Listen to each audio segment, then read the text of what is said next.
The landlord maintenance section spells out high level what the landlord's ongoing maintenance obligations are going to be after they turn over the space to you. This can vary a bit, but in general, landlords are usually responsible for any damage or repairs needed outside the exterior of your premises, which sometimes includes utility connections that extend outside the premises.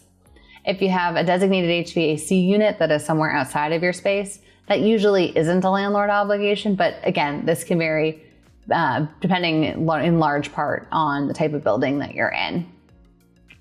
As you can imagine, this section would look pretty different for a freestanding building than it does for a space within a 30-story office building.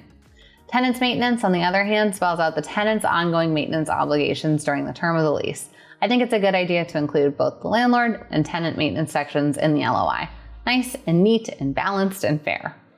In general, the tenant will be responsible for everything inside the four walls of their space, which often includes their storefront and exterior signage. You'll want to understand what utilities you're responsible for maintaining, and your GC can help you understand and anticipate how much work and expense that's going to be.